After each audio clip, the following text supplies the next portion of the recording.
Olá!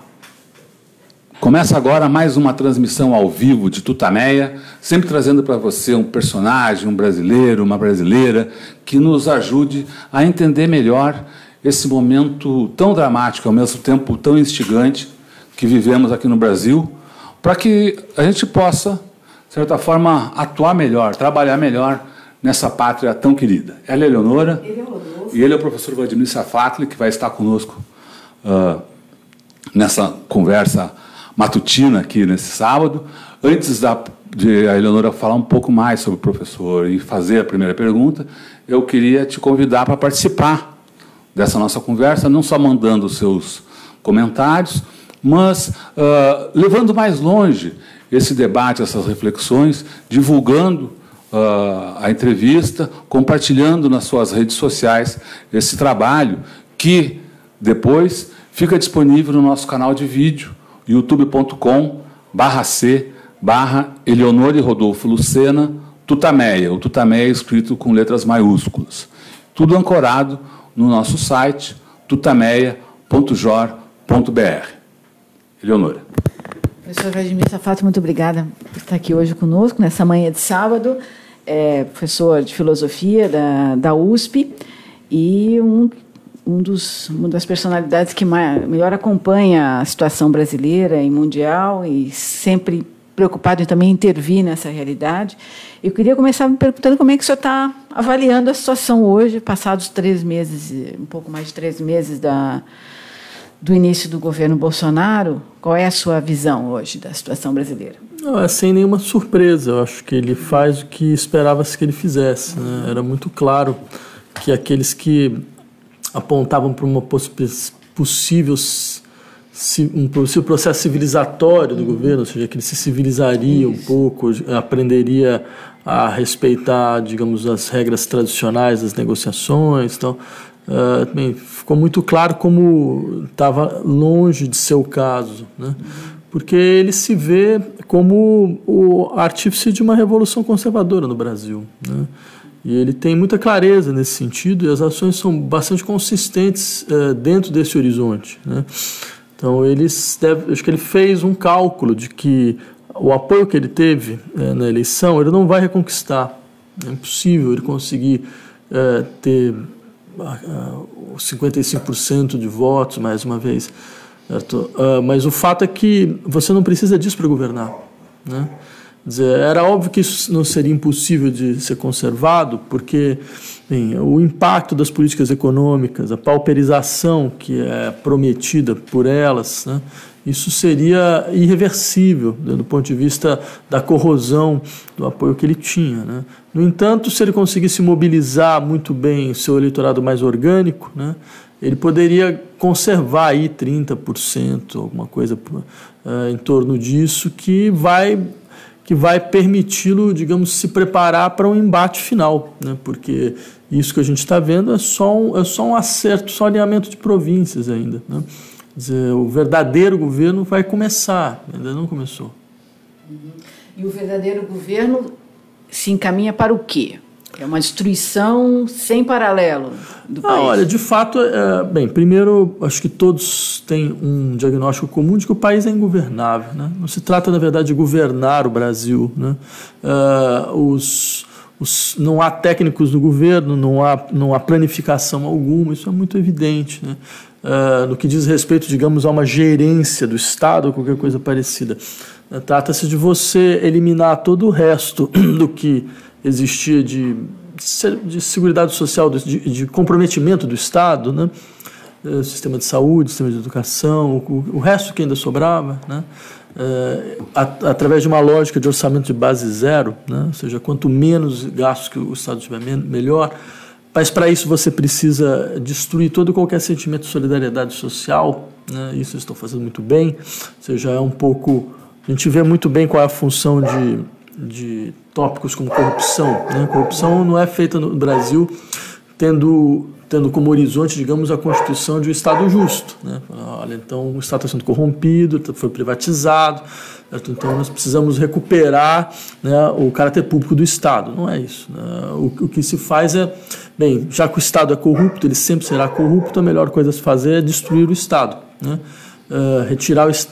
mas destruir significa livrar o Estado de toda e qualquer obrigação social de solidariedade, né? Não é destruir a estrutura biopolítica do Estado, coisa parecida, né?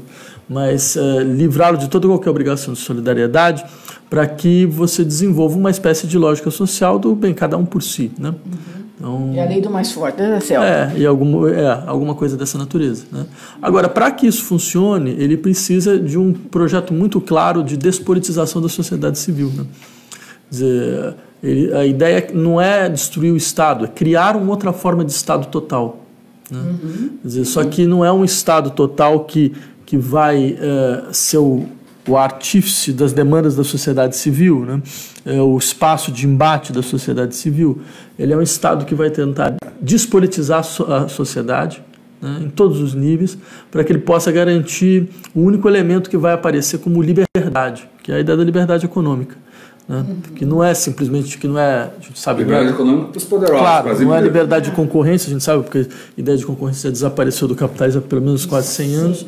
Certo? É a liberdade de constituição de monopólios, né?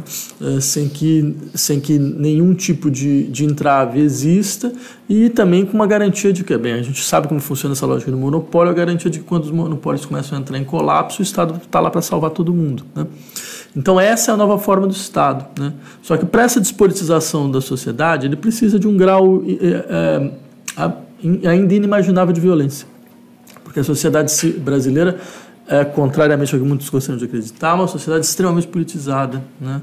É uma sociedade que luta. Esses últimos 3 anos, isso ficou muito claro, o grau de luta da sociedade. A gente pode ter perdido nossas dinâmicas de incorporação em atores políticos, isso é verdade, mas isso não significa que a gente perdeu a energia de luta, né? Nesse sentido, você diria que hoje a sociedade brasileira é mais politizada do que era em 64, quer dizer, ela está com mecanismos de preservação da sua, da sua atuação, dos vínculos de solidariedade, como você falou antes, mais fortes do que a gente tinha naquele Então, golpe. É difícil fazer algum tipo de avaliação comparada, porque a gente não tem estudos nesse sentido, de maneira muito, muito explícita. A gente tem relatos, coisas dessa natureza. Mas eu insistiria no seguinte: é muito evidente que você tem, hoje em dia, uma multiplicação de lutas sociais, né? Que conseguem abordar várias pautas, conseguem mobilizar vários sujeitos, certo? Com várias estratégias e várias armas, né? Só que um elemento que enfraquece essas lutas é o fato de elas não conseguirem se convergir mais, né? Então elas não têm dinâmica de convergência. Por quê? Porque para uma dinâmica de convergência você precisa de um processo geral de incorporação, né? Precisa de um partido ou partidos que coordenassem. Partido é uma organização clássica nesse sentido, mas você pode ter outras coisas também. Você pode ter partidos, outras organizações, você pode ter ideias diretivas, você pode ter movimentos que consigam ter uma dinâmica de convergência. Quer dizer, há uma certa variedade, né? Mas o fato é que, bem, no caso brasileiro, isso se organizou sobre a forma de partidos. Então, quando os partidos de esquerda entraram em colapso, aí esse processo entrou em colapso, né? Então, que coloca uma nova discussão a respeito de modos de organização daqui para frente, né? Antes acho que a gente já começou a pensar em coisas para o futuro, ou respostas a isso. Queria, talvez, se o senhor pudesse explicar um pouco mais a respeito dessas dois processos do governo Bolsonaro, como que ele está fazendo isso, que é essa destruição do sentido de solidariedade social e destruição da política, né? Sim, eu acho. E como que ele consegue, aparentemente, só trabalhando com esses termos, consegue um certo apoio popular, ou pelo menos um apoio histriônico nas redes sociais, de uma boa parcela da sociedade. Eu diria 3 coisas. A primeira delas é: esse apoio ele não vai perder. Ele não perde esse apoio. Esse apoio do que a gente poderia chamar do seu núcleo orgânico, do núcleo orgânico de apoiadores. Que é uns 20%. 20 a 30%, né, da população. Ele não vai perder. Ele sabe muito bem como conservar.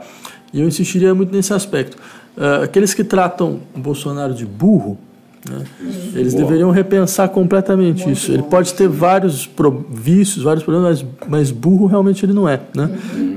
E a pior coisa que você pode fazer em relação ao seu inimigo é você menosprezar a sua capacidade. Isso. Né? Subestimar. E ele está longe de ser esse caso. Então, dito isso, eu diria o seguinte: ele sabe muito bem que é necessário uma despolitização da sociedade brasileira. Isso significa, entre outras coisas, um uso da violência do Estado contra todas as formas autônomas de organização, né? Isso vai não só contra as formas de organização, mas também contra todas as instituições que, à sua maneira, elas reverberam uma dinâmica crítica que é um elemento importante para a mobilização da sociedade brasileira, né? Isso passa pelas escolas, isso passa pelas universidades, isso passa pela classe artística, isso passa pelos movimentos sociais, isso passa pelos ativistas, isso passa pelos movimentos ligados à defesa de grupos historicamente violentados na sociedade brasileira, grupos ligados a movimentos ecologistas, que também têm sua força e suas articulações internacionais. Isso é um programa de governo muito claramente estabelecido, né? Isso passa pela criminalização. Isso vai passar pela criminalização, quer dizer, o próximo estágio vai ser, de fato, a criminalização dessas organizações, de setores, criminalização explícita de setores da esquerda brasileira, certo? Ele precisa disso porque com isso você faz, o Estado ele é capaz de paralisar, de sua maneira, certo? Todos os núcleos de sedição da sociedade. E eles são vários, né? Porque esse governo é um governo fraco, ele não é um governo forte. Um governo forte não precisa de muita violência para se sustentar, né? O que é o significado desse fraco e forte? Então, um governo forte é um governo que consegue ter um certo grau de coesão social, que lhe permite, entre outras coisas, ser inclusive magnânimo com a sociedade, né? Ou seja, ele não precisa se preocupar com todo e qualquer resistência da sociedade, porque ele sabe que ele tem uma estrutura de reprodução forte. Esse é completamente fraco, ou seja, ele sabe que ele entra no momento onde governar o Brasil se tornou completamente impossível, certo? Onde os índices econômicos vão ser catastróficos, certo? Onde, por mais que você consiga ter um aumento da taxa de emprego, que a gente está em 13 milhões de desempregados, digamos que essa taxa caia. A diferença vai ser muito menor, porque as pessoas vão entrando nesse novo sistema de trabalho, elas vão imediatamente perceber que elas estão numa situação muito mais precária de trabalho do que antes, ou seja, a qualidade do emprego, certo? Ela vai ser destruída e destroçada. E as pessoas elas não são lobotomizadas, elas têm memória. Então elas lembram o que era estar empregado 10 anos atrás e o que é estar empregado hoje, certo? Então, para você lidar com essa frustração, você precisa de algumas estratégias clássicas, como a constituição de inimigos internos e todo esse tipo de coisa. E esse governo sabe como fazer. Ele sabe que a única solução, a única possibilidade que ele tem de sustentação é essa, né? Então, dito isso, você tem um processo não só de destruição da política, mas de destruição do afeto que seria fundamental para a constituição de uma nova dimensão do político, que é o afeto da solidariedade, né? Quer dizer, isso significa, entre outras coisas, criando toda uma máquina de guerra que consiste em dizer que, afinal de contas, a sociedade não existe. A sociedade enquanto corpo não existe, ou seja, se ela existisse, ela se obrigaria a fazer com que todos os seus grupos, todas as suas populações, elas teriam uma obrigação, né, que é vinculada ao desenvolvimento de uma posição muito mais igualitária, né? Ou seja, uma obrigação que consiste em dizer, aqueles que ganham muito, eles vão ter que pagar as necessidades daqueles que ganham pouco. E você vai lutar para diminuir essa diferença entre o que significa ganhar muito e o que significa ganhar pouco, né? Como ele sabe que esse é o elemento fundamental de desejo de transformação, trata-se de destruir isso, custe o que custar, né? Então, e é um pouco o que se faz, né, com essa nova circulação discursiva, né, essa nova maneira de poder falar, certo? Essa liberalização de certos tipos de fala violenta, né, que viram um elemento importante para que a gente possa entender, afinal de contas, como é que você vai se modificando a sensibilidade social. Por isso, só um detalhe, por isso é que eu acho muito equivocado essas pessoas que acham, por exemplo, que os discursos homofóbicos, os discursos sexistas, racistas, eles são uma manobra diversionista. Eles não são uma manobra diversionista. Eles são o centro do processo, porque assim você destrói a solidariedade social, que seria um elemento fundamental para uma demanda de transformação. No passado, estou pensando aqui no fascismo e no nazismo, uma decorrência dessas políticas foi a formação de grupos paramilitares de sustentação dos governos fascistas. Aqui a gente tem as milícias, você vê, como você estava falando aqui, esse é o início de um governo, você vê esse risco de formação de grupos paramilitares para a sustentação do governo? Não, isso já existe. Isso não seria nem mais um risco, isso é um fato, né? Quer dizer, é que esses grupos ainda não foram mobilizados para eliminação de opositores, mas eles são tacitamente mobilizados. O caso Marielle é um caso clássico. Nunca um caso de assassinato de um político chegou tão perto de um presidente da República desde Getúlio Vargas, a tentativa do atentado do Lacerda. Isso nunca aconteceu dessa forma. Mas aí a gente sabe muito claramente a ligação que essas pessoas têm com os grupos milicianos, mas ligações orgânicas mesmo. Mas isso não é nem um pouco estranho, porque, veja, o que nos governa hoje não são sequer os remanescentes da ditadura militar, né? Porque a ditadura militar tinha lá o seu alto comando. Né? Esse alto comando, ele tinha um tipo de política que é muito diferente dessa política desse governo, né? Esse governo não é um governo do alto comando militar, esse governo é do porão da ditadura, como disse uma vez o Paulo Arantes, né? Ou seja, são daqueles que foram os torturadores efetivos, entendeu? Quer dizer, não é à toa que eles colocam pessoas como Ustra como suas referências, entendeu? Então, eles estão deixando muito claro isso. Eles vão fazer isso novamente. É só uma questão de tempo. E é uma questão de modus operandi. Quer dizer, eles podem não fazer pela porta do Estado, mas ele pode fazer pela dinâmica das milícias. Embora o Estado já esteja completamente montado para fazer aquilo que o Estado brasileiro faz de melhor, ou seja, ser um necro-Estado, ser um Estado baseado no desaparecimento, no extermínio, no desaparecimento. A gente está vendo como isso funciona. Certo? Quer dizer, uma naturalização. Né? Quando um sujeito como esse diz, depois que uma pessoa foi morta com 80 tiros, ele diz, o exército não matou ninguém. Não, ele está falando de fato como que se pensa no Estado. Quer dizer, o exército não mata ninguém, né? O exército ele age, né?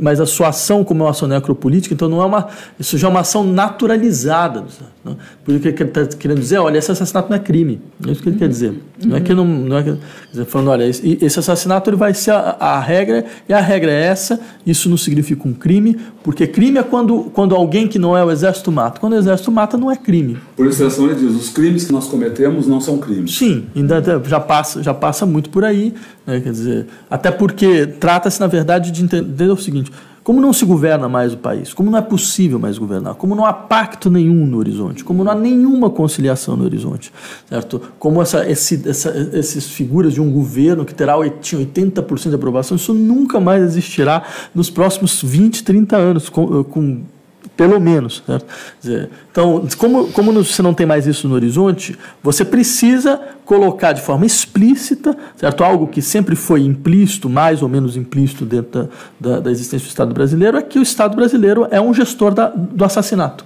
Ele é um gestor do assassinato da sua população, né? Ele assassina a sua população, é assim que ele funciona, certo? Ele assassina e faz desaparecer seu próprio assassinato, né? Então, assassinato e morte e desaparecimento, né? E isso vai ser a prática cada vez mais normal. Mas para isso você precisa fazer com que setores da população que são mais visíveis, são setores da classe média para cima, eles se insensibilizem em relação a isso, né? E para isso você tem uma série de táticas. Você pode falar que nós estamos numa guerra contra o narcotráfico, contra a milícia, não, contra o narcotráfico, contra os bandidos, contra o marxismo cultural, contra o bolchevismo cultural, o que for. Né? Contra a corrupção.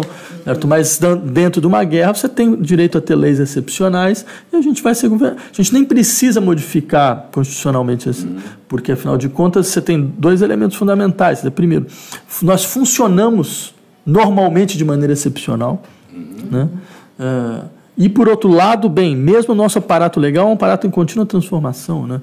Quer dizer, penso que a Constituição brasileira foi uma Constituição que foi aprovada em 1998. De 98 até 88, desculpa. De 88 até hoje, ela teve pelo menos 95 emendas constitucionais, né? Isso significa mais ou menos 3 emendas por ano, né? Levando em conta que para que você aprovar uma emenda, você precisa de 2/3 dos votos no Congresso, tanto na Câmara quanto no Senado, dentro de um processo extremamente complexo, que demora meses de negociação. Então você chega à conclusão que você dá para entender qual é a verdadeira função do Congresso Nacional. A verdadeira função do Congresso Nacional é desconstituir a Constituição. Essa foi a sua função. Desde que ela foi aprovada, você pensa, 3 PECs por ano. Isso significa que o Congresso faz só isso, praticamente. Essa é a grande função do Congresso.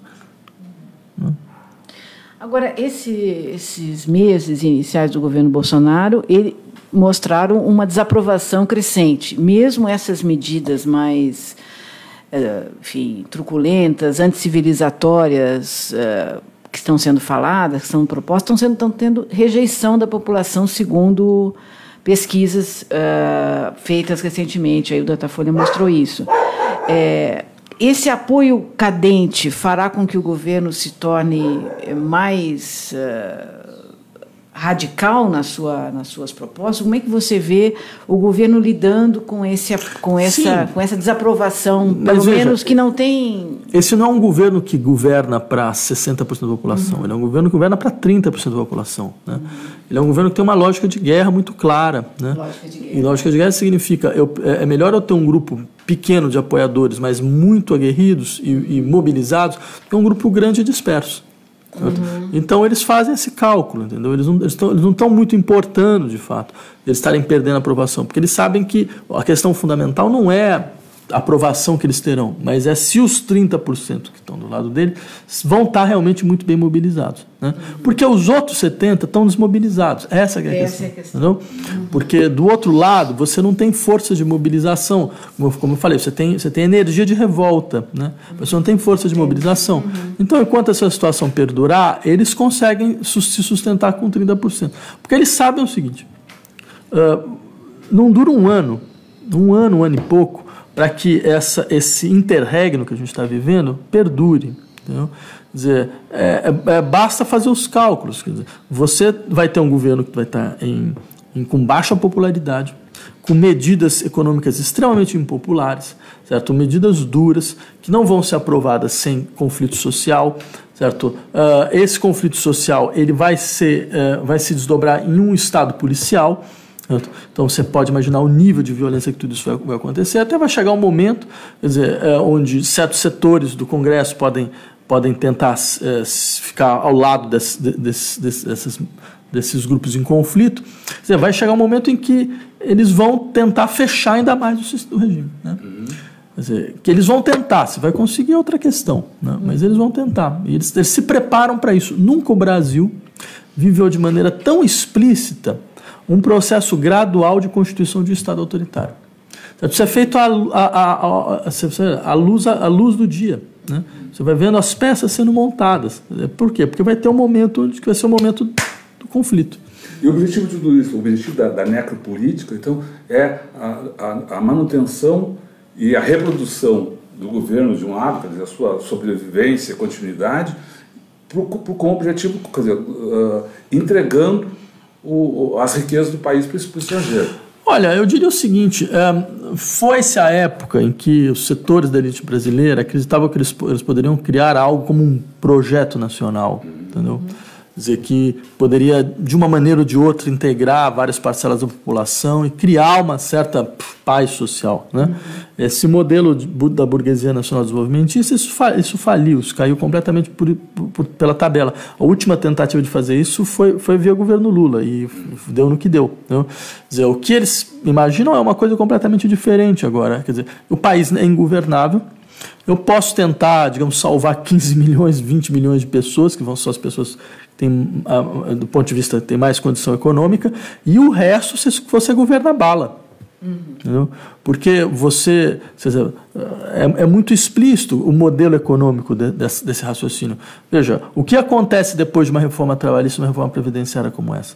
Quer dizer, o que ele alimentou um certo crescimento do Brasil nesses últimos anos foi uma lógica keynesiana clássica, foi a consolidação de um certo mercado interno, que veio principalmente das pessoas que entraram em ascensão social, certo? Que permitiram, inclusive, que o Brasil se descolasse um pouco da crise de 2008 durante um certo tempo, através de uma reversão. Você não joga na importação, você reverte, porque você tem um mercado interno que consegue, ele consegue responder, né?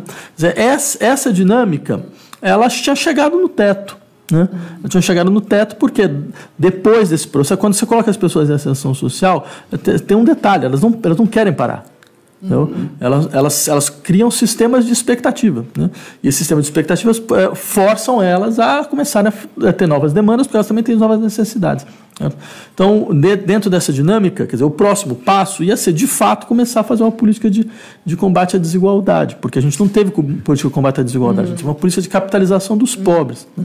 Eu diria, uma política de combate à desigualdade é isso aqui, né? Quer dizer, quem está embaixo sobe, quem está em cima desce, né? E é importante que quem está em cima desça, né? Porque senão tudo que quem está embaixo sobe e ganhou, ele vai perder, né? O que aconteceu no Brasil foi uma política de capitalização dos pobres. Os de cima subiram, os de baixo também subiram. E é claro que isso cria o que a gente viu, quer dizer, que um sistema onde a concentração fica intocado, o rentismo fica intocado, certo? Então, os preços nas grandes cidades explodem, como aconteceu em Rio e São Paulo no começo de 2010, 2011. Os preços de imóveis explodem, as pessoas não conseguem mais comprar nada, certo? Elas não conseguem mais pagar seus aluguéis e elas vão sendo expulsas dos grandes centros, todo esse tipo de lógica que a gente conhece, certo? Então, o que acontece? Como não tem mais esse horizonte, como não é mais possível fazer alguma coisa dessa natureza, como eles não querem fazer isso dessa natureza, então o que sobrou é você preservar os ganhos de uma elite que ela não é uma elite de produção, ela é uma elite que vive em torno do sistema financeiro, de maneira como que os bancos conseguem ter lucros extraordinários no Brasil até hoje. Sim, né? Foi o maior lucro desde 17%. Isso, não, o país está com a economia completamente degringolada e você tem um sistema financeiro que é um sistema de vampiro, um sistema de vampirização da economia, né? Então, que é onde vai ser preservado essa camada, né? Até porque, veja, a gente vive num país onde, sei lá, pega a Fiesp, que seria a maior federação industrial do país, né? Pegue o seu monarca, lá, o seu Paulo Scaff, né? Pergunte quais são as indústrias que ele tem. Ele não tem indústria nenhuma. O presidente da Fiesp não tem indústria. Certo? Ou seja, o Brasil já deixou de ser um país que vai ter aspirações, né, de constituição, de, sei lá, substituição de importação, esse tipo de coisa, que era próprio do nacional-desenvolvimentismo. Ele vai ser um país de rentistas, né? E o resto vai ser a bala. É isso. E como é que você vê esse apoio? Além do apoio do mercado financeiro, os militares se juntaram nesse grupo, tem os evangélicos. Você vê com alguma importância essas dissidências que aparecem dentro do governo, ou isso é tudo espuma? Não, é ilusório imaginar que por algum tipo de conflito interno o governo vai se inviabilizar. Se tem alguma coisa que a elite brasileira mostrou saber fazer desde o seu início, desde a nossa independência, é a capacidade de, depois de brigas taciturnas, se reconciliar. Certo? A elite ela não se divide, a elite brasileira não se divide. Ela sabe muito bem o que ela quer. Sim, ela vai lutar pelos espólios do Estado, tal, mas se ela vê que tem algum risco de se perder, ela volta e ela se reconfigura. E ainda digo mais, esse caos, ele tem método. Né? Esse caos no governo, ele tem método, exato. Ele não é um caos feito por inabilidade. Porque se você pega, por exemplo, sei lá, o Behemoth do Franz Neumann, que é um estudo sobre o Estado nazista, ele insistia numa tese que é uma tese muito importante, que ele falava assim, o Estado nazista não era o Estado lei e ordem, o Estado nazista era um caos organizado. Você tinha pelo menos quatro instâncias de poder que se degladiavam de maneira ferina. você tinha o Partido Nacional Socialista, você tinha as SS, que eram autônomas, certo? Você tinha o Exército, que era o Exército prussiano, da aristocracia prussiana, lá.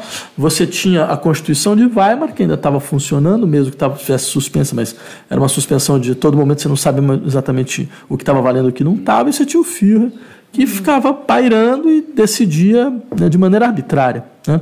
Ou seja, então... E os grandes conglomerados ali. Exato. E você tinha exatamente essa dinâmica que a gente vê hoje, que é, muitas vezes, como é que você faz para... Porque a questão fundamental desse modelo é como você faz para justificar a sua impotência. Entendeu? O modelo não realiza aquilo que ele promete. Então você tem que a todo momento falar, olha, mas você está vendo, a gente está lutando contra setores do Estado que ainda estão lutando contra nós, que não entenderam a nova política, que isso, que aquilo. Certo? É uma belíssima forma de você justificar a sua paralisia, por um lado, né? E por outro, você continuar num sistema de mobilização mesmo do governo. Então você traz para o governo a dinâmica da mobilização, entendeu? Então, não tem aquela distinção, uma coisa é a mobilização, aí chega na hora do governo, você então estabelece um processo administrativo. Não, você é a mobilização total dentro do governo, mas isso significa que você precisa fazer com que o governo seja um caos contínuo, você precisa fazer com que ele esteja a todo momento lutando contra ele mesmo. Então você vai ter expurgos, mas os expurgos nunca terminam, entendeu? Você tinha lá um comunista que estava dentro do governo, né? A gente não sabia. Não, mas ainda tem o setor do funcionalismo que não está deixando as coisas serem feitas. Então vamos quebrar, mas aí sobra mais um, não, mas ainda tem mais um, tem mais um. Você precisa de um sistema que você possa justificar a impotência. É isso que vai ser. E os erros e fracassos nunca são responsabilidade da figura central do governo. Não. É a prova de que você está sendo minado por um lado, pelo outro. Então, por exemplo, quando ele chega e fala, não vou negociar com o Congresso, né? Veja, isso... O que é dramático, o que é trágico dessa história é que, bem, se nós tivéssemos tido um governo de esquerda de verdade, essa seria uma frase que o governo de esquerda falaria. De fato, nós não vamos governar porque a gente não vai se submeter a esse tipo de governabilidade, né? Então ele pega o que a gente gostaria de ter falado, entendeu? Então, para os eleitores dele, é como se ele falasse, tá aí, tá vendo? A revolução que vocês queriam está sendo feita. Gente, a gente está com uma pequena assembleia aqui acompanhando essas discussões. Queria convidar mais uma vez vocês a que compartilhem, divulguem, levem mais longe essas reflexões aqui que o professor Cepati está fazendo. Tem uma ansiedade aqui nos comentários, muita gente perguntando, mas não tem saída para isso, como mobilizar? Eu acho que a gente vai entrar nessas questões, né? Mas acho que a gente que ainda queria ficar um pouco na caracterização, antes de entrar como os democratas estão respondendo a isso, ainda na caracterização do governo, voltar um pouquinho nas suas relações com as milícias e qual o papel da milícia, né, das milícias nesse Estado. Parece que elas têm uma questão de ser um papel mais óbvio aí, de tropa de choque, mas elas parece que estão também assumindo outras funções de Estado, como a gente viu aí nesse desastre lá no Rio de Janeiro, essa tragédia no Rio de Janeiro, onde as milícias eram responsáveis pela construção, pela administração das obras, enfim, do fornecimento de casas para a população da região, e assim dominar toda uma área geográfica. Então, eu queria aprofundar um pouco aí essa caracterização e esse relacionamento das milícias com o Estado. As milícias não foram criadas por esse governo. Quer dizer, esse processo é um processo que vem de muito longe, né? Da ditadura para frente, nada disso foi tocado. Quer dizer, a ilusão de que a nova república teria sido uma superação da ditadura, certo? Ela hoje se demonstra, bem, quão profunda era tal ilusão, certo?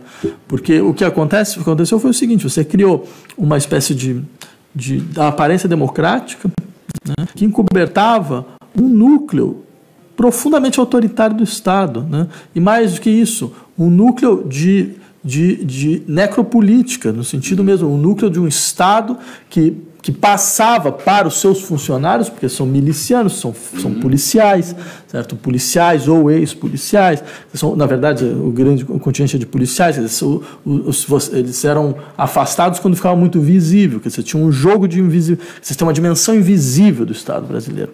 Essa dimensão invisível do Estado brasileiro que ficou intocada, absolutamente intocada. Seja o governo que tenha sido, certo, nos anos 80, nos anos 90, nos anos 2000, certo? Era um núcleo que era baseado exatamente nessa dinâmica: violência, extermínio, assassinato, desaparecimento e gestão. É um lucro de máfia, é um lucro de gangue. É uma lógica de gangue, né? Só que no caso italiano você tem uma máfia que ela entra pelo Estado, mas aqui no Brasil você tem uma máfia que é de funcionário do Estado. Ou seja, é o corpo do Estado. Então, eu diria que um dia a gente vai precisar fazer uma profunda crítica da Nova República e dos seus atores, de todos os seus atores, porque todos eles, de uma certa maneira, eles admitiram que isso acontecesse, né? Um governo de esquerda que tivesse assumido, a primeira coisa que ele tinha que ter feito era lutar contra o núcleo, o necropolítico do Estado, certo? Era retirar essas forças e era eliminar esse é o verdadeiro resquício da ditadura.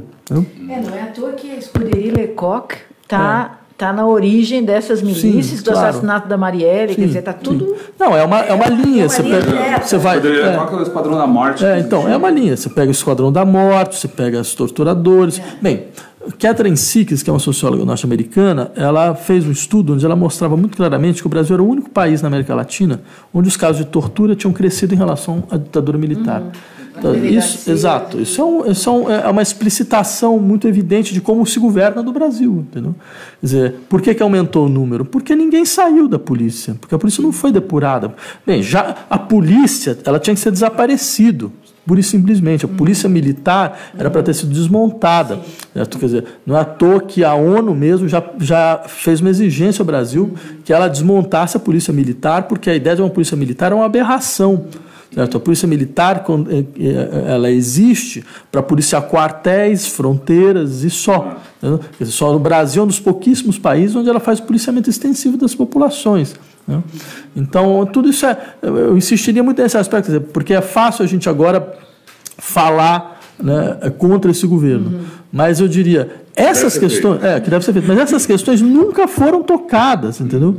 Quer dizer, a esquerda brasileira ela governou o Brasil, tá? Ela governou em vários níveis, governou no nível federal, governou no nível estadual, não sei aqui no estado de São Paulo, mas em vários outros estados, governou no nível municipal, certo? E esses dispositivos eles foram minorados, ou seja, minorados pode ser lido também de outra forma, eles funcionaram melhor.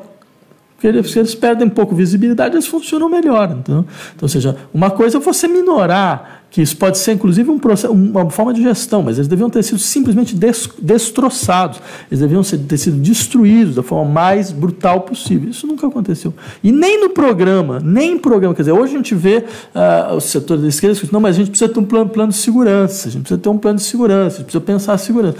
Certo? Isso está em todos os lugares. Aí você vai pensar, peraí, tudo bem, pensar em segurança... sem você falar, não, mas esse aparato, ele é o elemento fundamental da insegurança nacional, entendeu? Quer dizer, a insegurança nacional é pouco comparado ao que é a polícia, entendeu? Quer dizer, a polícia brasileira é o problema fundamental da insegurança, percebe? Não só porque eles têm uma prática de uma violência totalmente brutalizada, mas eles fazem parte do bandidagem, entendeu? Eles estão lá, eles são milícia, eles extorquem, eles matam, eles desaparecem, são eles. Entendeu? Então, ou seja, numa situação como essa, o primeiro passo que você tinha que falar de maneira muito clara, certo? Falar, mas vocês acham que vocês estão seguros com isso? Não é que a maioria da população não tem confiança na sua própria polícia. Vocês não estão seguros, mas segura porque, de fato, essa polícia é um setor da criminalidade. Ela não está se contrapondo, nunca se contraporá, é um setor da criminalidade. O que você acha da questão da adesão da classe média a essa... Se fala muito da adesão da classe média a essa extrema-direita. Isso é uma coisa que veio para ficar? É um fenômeno mundial? As raízes, se é que tem raízes desse fascismo na classe média, são firmes ou não? Dentro da história brasileira, bem, a gente pode voltar ao integralismo, a gente pode voltar aos anos 30. Eu diria o seguinte, a classe média brasileira é uma classe completamente cindida. Eu não teria a leitura de que uma classe que é constituída enquanto classe no que diz respeito aos seus interesses e sua caracterização ideológica. Ela tem uma caracterização ideológica cindida, né? Da classe média sai tanto a política radical, né, quanto a política conservadora, né? Quer dizer, da classe média sai tanto o que vai ser torturado quanto o torturador, né? E às vezes você acaba encontrando os dois com relações de proximidade de dois ou três pontos, entendeu? Ou seja, 2 ou 3 pontos de distância um do outro, né? Então, ou seja, isso não, a gente estudou junto, coisa parecida. Então, acho que é importante entender isso, porque, veja, da classe média vem um setor que tem um histórico de política radical dentro desse país, certo? Que é um setor de luta, é um setor que luta há gerações, certo? Que luta nas frentes que ele tem, né? Que luta na vida acadêmica, que luta no espaço artístico, que faz movimentos, que mobiliza, que vai atrás, procura. E você tem um outro setor, que é um setor fascista que não é de hoje, né? Quer dizer, que é o setor que apoiou a ditadura, que aplaudia a ditadura, que aplaudia quando a ditadura torturava, que seus avós fizeram isso, eles vão fazer isso de novo, tá? Então, mas tem mais ainda, né? Porque essa configuração classe social e consciência de classe, essa configuração ela encaixa muito mal, né? Porque mesmo a classe mais pobre, ela é uma classe cindida também. Né? Veja, mesmo quando o Lula tinha 60 e poucos por cento dos votos, bem, os seus oponentes tinham 40%. Tem 40% de classe média no país? Não tem. Né? Porque você tem um setor da classe pobre que é organicamente conservador. Né? É claro, aí vem todo aqueles que procuram dizer, mais ou menos, não, mas veja, então, sendo assim, a gente precisava de um reformismo fraco e constante. Né? Mas a gente viu, bem, eu diria assim, o Bolsonaro está mostrando como a coisa funciona. Entendeu? Você entende, a sociedade é dividida. Então a primeira coisa que você faz é você consolida o teu lado, certo? Porque você vai ter um embate. Né? E a esquerda nunca foi capaz de fazer de fato isso. Ela nunca consolidou o seu lado. Certo? Veja, se as igrejas evangélicas cresceram como elemento fundamental de constituição de ideologia popular nesse país, certo? Isso a gente tem culpa nesse cartório. Certo? Eles entraram, quer dizer, todas essas pessoas eram sabe, o Crivella era ministro do governo Dilma, certo? O seu tio, o Edir Macedo, era um apoiador de primeira hora, certo? Todo mundo falando, mas isso não é que não se faz, é suicida você trazer um núcleo religioso para dentro do seu governo. Você veja, a Revolução Iraniana devia ter ensinado algo para essas pessoas, entendeu? Porque a Revolução Iraniana foi um pouco assim. Então você tinha setores do Partido Comunista Iraniano, você tinha setores de profissionais liberais, você tinha os religiosos. E todo mundo achava que não, os religiosos estão aí, mas isso aí faz parte de um grande movimento. Bem, a primeira coisa que acontece, quando eles veem que eles têm condição de criar a hegemonia, eles matam todo mundo exatamente e continuam. Bem, era isso que ia ser feito. Foi isso que foi feito no Brasil. Entendeu? Esses hoje, na igreja evangélica, que fazem o escarcéu contra o marxismo cultural, contra o PT, contra o comunismo, eles estavam dentro do governo, eles eram o governo. Entendeu? Eles simplesmente ficaram lá esperando o momento. Quer dizer, o Marco Feliciano fazia parte da base do governo, fazia parte do social cristão, que fazia parte do governo. Né? Então, não é possível não parar para pensar o tipo de absurdo que isso representava e o que isso significa. Significa, entre outras coisas, que a esquerda ela acreditou, em última instância, que através de um processo, então, de generalização das benesses do desenvolvimento, ela se perpetuaria durante 30 ou 40 anos. Ela não acreditou no seu próprio discurso, ela não acreditava em luta de classe, ela não acreditava em ideologia, ela não acreditava em nada disso. E o resultado foi esse. E o aspecto internacional? Você vê essa ascensão da direita está em vários lugares. Na América Latina, na Europa, está relacionada ao certo mal-estar provocado por essa globalização, essa financiarização, tem diferenças em dependendo de país, mas como é que você vê essa interferência externa no Brasil e as diferenças dessa ascensão da direita nesses lugares do mundo? Não, o Brasil é um laboratório mundial, isso é claro, isso é muito claro. Ele é um laboratório de ultraneoliberalismo e como foi o Chile no como passado. foi o Chile. É o modelo chileno. Os neoliberais gostam de criar essa ficção, né, essa lenda de que eles nascem nos anos 30, o ordoliberalismo, contra os fascistas, contra a presença fundamental do Estado, todo esse tipo de coisa. Mas seria bom lembrar que muitos neoliberais insistiam que... Bem, haja um exemplo ainda mais claro, basta lembrar, por exemplo, de como o Hayek defendia, né, o Pinochet, defendia a ditadura chilena. Ele dizia, na verdade, quem foi um risco à liberdade não foi o Pinochet, foi o Allende. Né? Quer dizer, não era, isso era explícito. Por quê? Porque a liberdade... Não é liberdade de associação, não é liberdade de expressão, é liberdade econômica. Ele falava, olha, eu posso admitir Desculpe, não é liberdade econômica, como você disse, é a liberdade dos monopólios. Sim, é esse tipo de liberdade econômica. Entendeu? Porque ele chegava mesmo a dizer, olha, eu posso admitir que em certas situações, para defender a liberdade, abrir mão da democracia. O que é uma colocação fantástica. Entendeu? Isso se explicita muito o que esses pessoal entendem por liberdade. Né? Agora, então, nesse sentido, o que acontece? Esse modelo chileno, ele não é uma exceção, como Milton Friedman um dia falou. Ele é a regra. Eles vão tentar fazer com que isso seja a regra. Por quê? Porque se não for dessa forma, não tem como ser. Quer dizer, você tem várias dinâmicas de despolitização do Estado, né? Feito pelo neoliberalismo, por exemplo. É sempre bom lembrar, a Itália, antes de ter esses governos fascistas, ele teve um governo de intervenção econômica. Tinha um primeiro-ministro que saiu da cartola, certo? Do sistema financeiro, não estava dentro do processo político. Ou seja, o que significava o quê? Que era um pouco essa ideia, olha, a economia não se politiza. Não há discussão política sobre economia. Porque se tiver discussão política sobre economia, toda essa loucura que eles querem fazer, todo esse processo de concentração, de brutalização das relações econômicas, eles vão ser questionados. Não? Então, o que você faz? Bem, não dá para você fazer uma ditadura na Itália. Né? Então, só que aí vem a questão. Na Europa, a extrema-direita, ela até agora é antiliberal. Né? Ela recupera um certo antiliberalismo, ela tem políticas que vêm da esquerda, de seguridade social, todo esse tipo de coisa. Então, no Brasil, eles viram a oportunidade de fazer uma política ultraliberal via extrema-direita. Através dessa junção do militarismo, que era um elemento que estava aí presente na sociedade brasileira.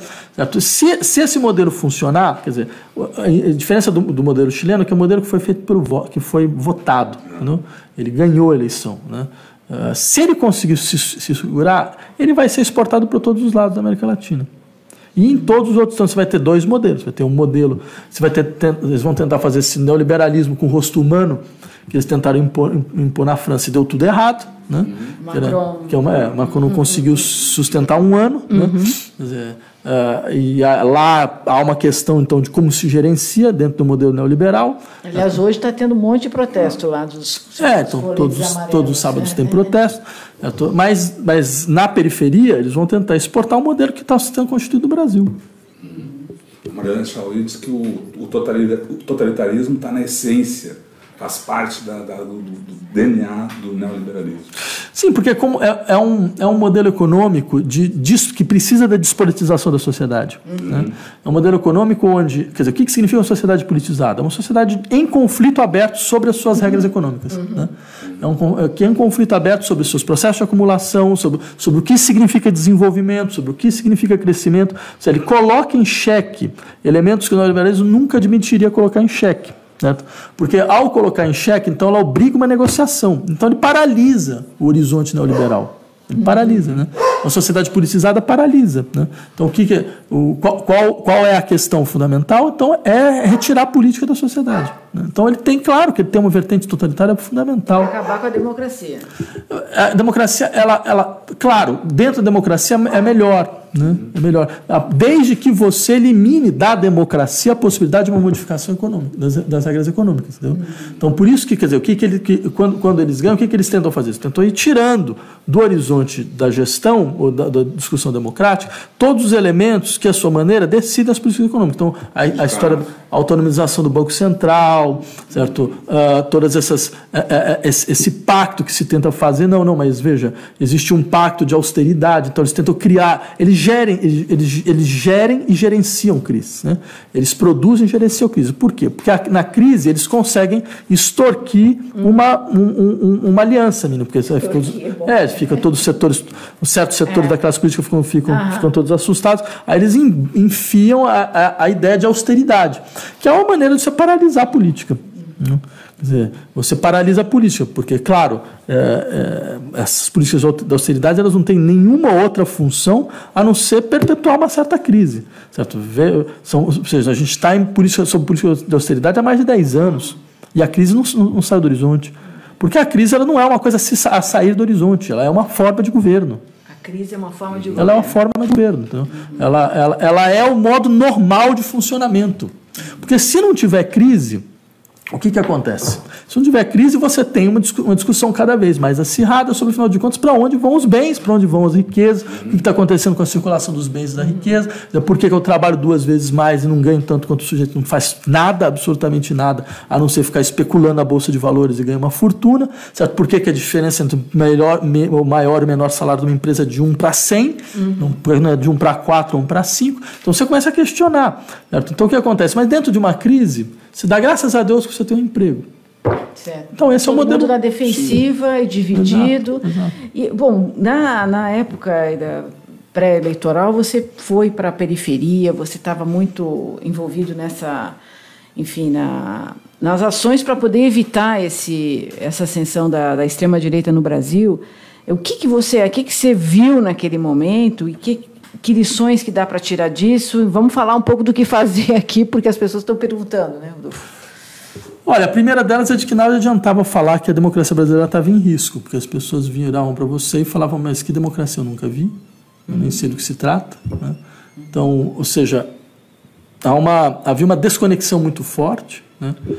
Por um lado, e uma explicitação de que, afinal de contas, as políticas que foram desenvolvidas durante todo esse tempo, elas nunca tocaram, de fato. Isso é o que eu achei uma coisa absolutamente impressionante. Eu insistiria de novo nesse aspecto. A esquerda brasileira, que tem uma história enorme, né? Tem uma história enorme nesse país, a Partido Comunista de 1922, você tem vários setores, você tem várias políticas que foram feitas. A Constituição de 88, que é de alguma que tem lá uma outra colocação importante, né? Agora, tudo isso tinha desaparecido. Tinha desaparecido do horizonte, né? Aí eu acho que seria interessante até fazer uma autocrítica, que eu diria uma autocrítica principalmente da classe intelectual, porque a classe intelectual ela se acomodou ao discurso de que ela não deveria ter uma posição de vanguarda, né? Esse dirigismo vanguardista, intelectual, blá, blá, blá. Agora, veja quão cínico era isso.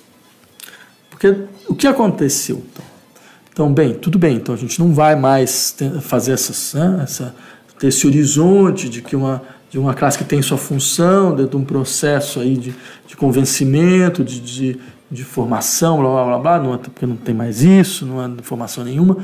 Então, qual que fica a nossa função? Nenhuma. Então, nossa função fica, a gente continua na universidade numa situação bastante cômoda, certo? Porque se tem uma classe mundial, global, que aproveitou da globalização, é a classe universitária intelectual no mundo inteiro, certo? Porque por mais que você tenha lá hoje seus salários minorados, mas você sabe, são pessoas que têm sempre um congresso na Croácia para ir, faz isso, faz aquilo, está sempre em circulação. Então, qual que virou o discurso? Tudo bem, a gente não vai na frente, então vão os movimentos na frente, né? Mas a gente fica tranquilo, depois a gente vai fazer uns papers muito interessantes sobre o que vocês fizeram, entendeu? A gente vai discutir, vai falar sobre o que vocês fizeram, mas eu estou aqui no meu escritório.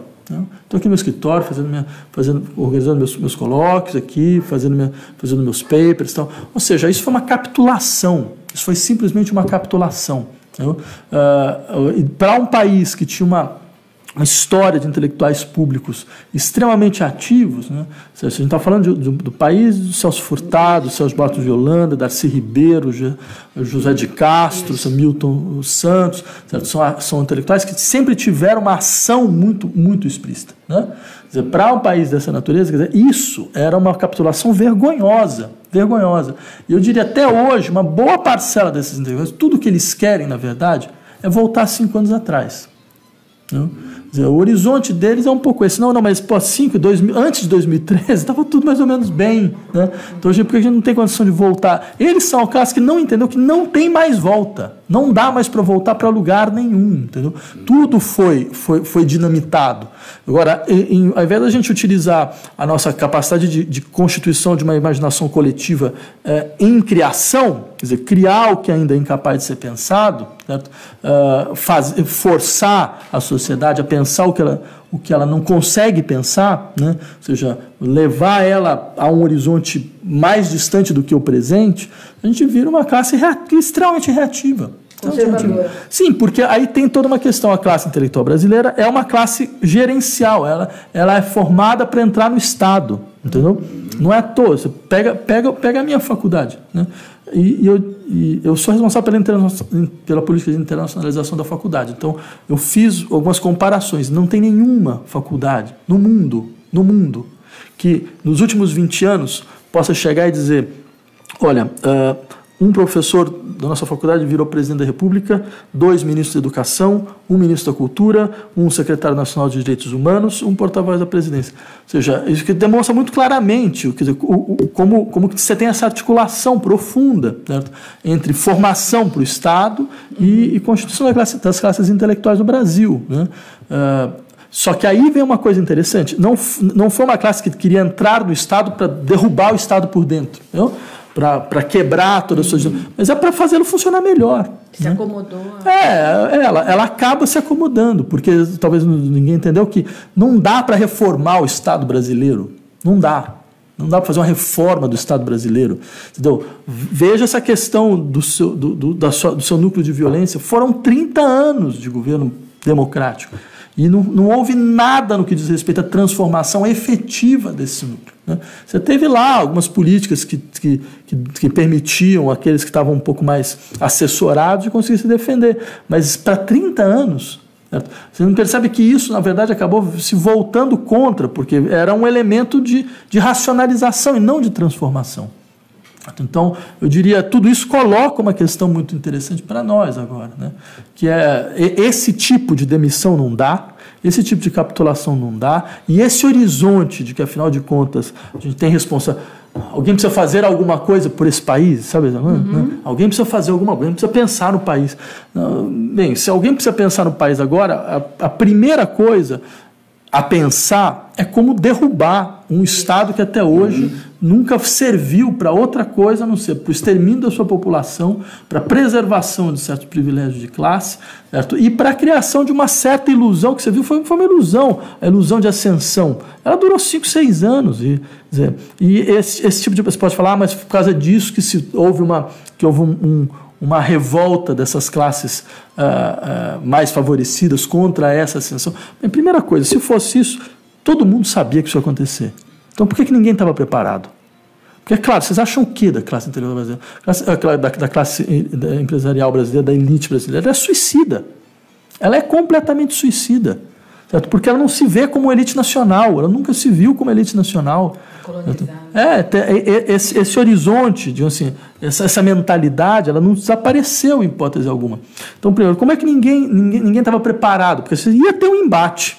Era óbvio que ia ter um embate. Acreditar que existia um pacto pela democracia formal do país, bem, deu no que deu. Essa foi a prova.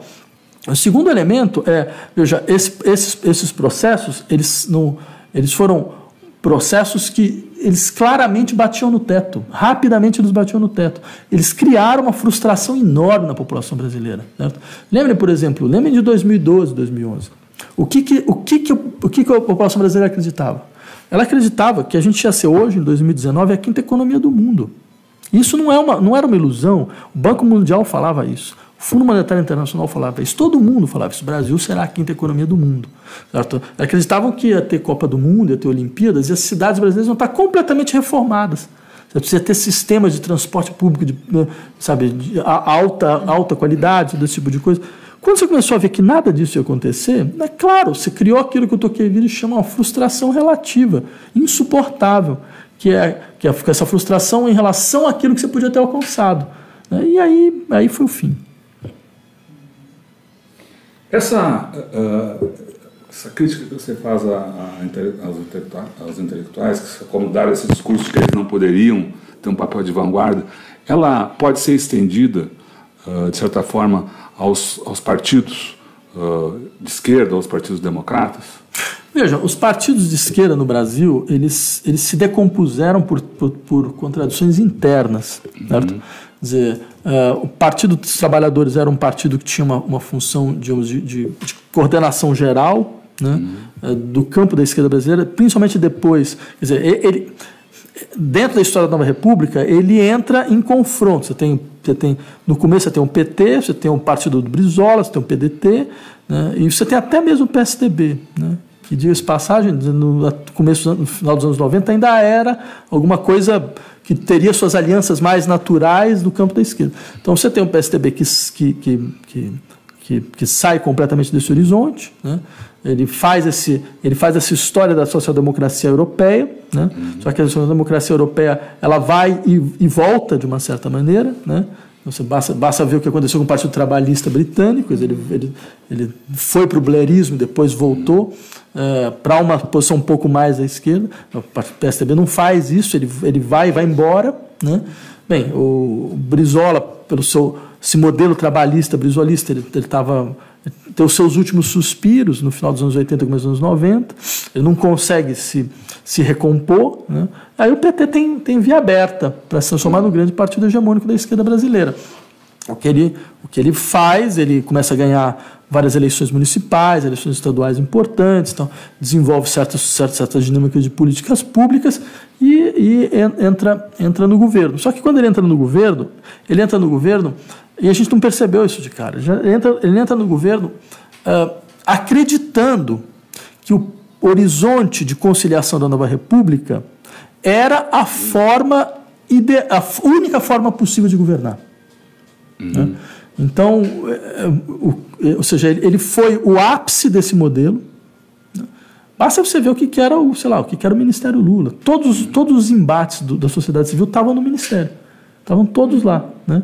Era o Ministério X contra o Y, certo? Porque o Banco Central estava lá, o Henrique Meirelles, a gente sabe quem é. O Ministério do Planejamento, você tinha então os mais keynesianos. Você estava lá no Ministério da Agricultura, você tinha um representante do agronegócio. No Ministério do Meio Ambiente, você tinha um representante, que era um representante do movimento ecologista. Então, você tinha esses embates, entendeu? Então, o que acontece? Ou seja, o que mostrava não tinha uma direção. O que mostrava uma adesão ao modelo de governo da Nova República, que foi, de fato, esse modelo que a Nova República funcionou, desse modelo da grande coalizão. Né? Então, ou seja, a esquerda já entrou abrindo mão de toda a análise que ela tinha feito até então, de que esse modelo não tinha sucesso possível. E ela se inebriou com o fato de que, bem, num dado momento, ele parecia funcionar. Né?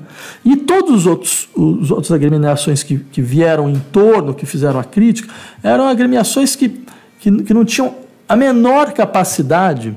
Quer dizer, na melhor das situações, a gente pode dizer que outros partidos, o pessoal era uma frente de parlamentares. É só. Entendeu? Uma frente de parlamentares que são parlamentares que têm qualidade, mas quanto partido não existe. Não existe. Não tem um setorial de economia no país. Não tem uma discussão organizada onde você pode desenvolver algum tipo de análise, você vai, perde uma eleição, você faz uma análise, ele senta que nem o PS francês, então você faz uma universidade de verão, bota todo mundo lá para entender o que aconteceu. Não, mas nunca fará, porque não tem organicidade para isso, entendeu? Então, todas as estruturas, elas demonstraram que não estavam à altura do que era a dinâmica atual, do que era a necessidade atual. E agora? O que fazer? Veja, eu acho algumas coisas. Entendeu? A primeira delas é esse horizonte é um horizonte de acirramento, de conflito. E como todo horizonte, ele é, antes de mais nada, ele é de acirramento de conflito porque ele é um horizonte contra-revolucionário. Porque, por exemplo, quando o sujeito como Bolsonaro começa a falar dos comunistas, dos marxistas culturais, do marxismo, não sei o quê, todo mundo acha graça, achando que não, mas esse cara está nos anos 60, ele está perdido. Fala, não, ele não está nos anos 60, ele está em 2030. Ele está apontando para quem vem, ele não está apontando para trás, entendeu? Porque ele sabe que há uma possibilidade enorme de que isso realmente volte, entendeu? De que você tenha, de fato, um setor. Veja, qual um dos eixos fundamentais de luta? É contra a juventude. Por quê? Porque uma boa parcela da juventude brasileira ela foi formada dentro dos processos de ocupação de escola, ela foi formada dentro dessa nova sensibilidade que permite uma maior compreensão dos das questões de sujeição, de submissão social, certo? Ela percebe muito mais claramente, certo? Essas dinâmicas vinculadas à exclusão, ao preconceito, certo? Então, ou seja, é uma juventude potencialmente revolucionária. Por isso que ela é atacada. Por isso que ela é atacada, entendeu? E por isso que ela é atacada no seu cerne, ela é atacada nas suas escolas, ela é atacada nos seus... Por isso que ele vira e fala, não, mas a gente quer que não tenha mais política dentro da escola. Ele tem toda a razão de falar isso dentro da lógica dele, entendeu? É de fato, esse é o problema para eles. Esse é, de fato, o problema. Porque eles sabem que daí pode sair uma outra figura da sociedade brasileira, certo? Então, ou seja, acho que a primeira coisa importante é entender este é um momento contra-revolucionário. Senta um momento contra-revolucionário. Então tinha uma revolução possível. Entendeu? E tem. Certo? E tem, claro que tem. Você tem uma sociedade, como eu falei, que tem uma energia de revolta inacreditável. Certo? Veja, por exemplo, o que aconteceu no ano passado com aquele movimento Ele Não. 30 garotas que não tinham partido por trás, não tinha nada por trás. Eles conseguiram parar o país, botar 1,5 milhão de pessoas na rua. Entendeu? Quantas manifestações a gente viu nesses últimos 3 anos que enchia 100 mil pessoas na Paulista espontaneamente. Você fez uma greve geral que teve 35 milhões de pessoas paradas. Agora, aí que vem a questão. Todas essas mobilizações, salvo raríssimas exceções, elas se confrontam imediatamente com a violência extrema do Estado. Né? Física. Dentro da greve geral, você teve a polícia atirando bala de verdade contra manifestante. Né? Então, ou seja, as pessoas elas ficam temerosas, tem toda a razão de fazer isso. Então dá essa impressão de que não tem energia de revolta. Óbvio que tem, certo? Mas veja, você está falando de um país onde a polícia atira na população quando ela está na rua. Certo? E por outro lado, você está no momento histórico do país onde você não consegue... Qual que foi a questão fundamental que impulsionou o Bolsonaro? Bolsonaro era o único que tinha um discurso de ruptura. Independente de onde vinha a ruptura, ele era o único que tinha um discurso claro de ruptura. Certo? Quer dizer, nenhum partido de esquerda tinha um discurso de ruptura. Nenhum. Certo? No sentido primário do termo. Né? Uma ruptura do tipo, olha, o que foi feito até aqui não nos serve. Em hipótese alguma, a gente vai fazer alguma coisa completamente diferente. Né? Então, nosso modelo do que significa política é outro, do que significa economia é outro. Não tinha. Porque os setores hegemônicos eles estavam comprometidos com o que tinha sido o legado passado. Eles não conseguiram fazer esse tipo de... esse procedimento, que é muito engraçado, porque isso mostra muito claramente o tipo de bloqueio que existe no Brasil.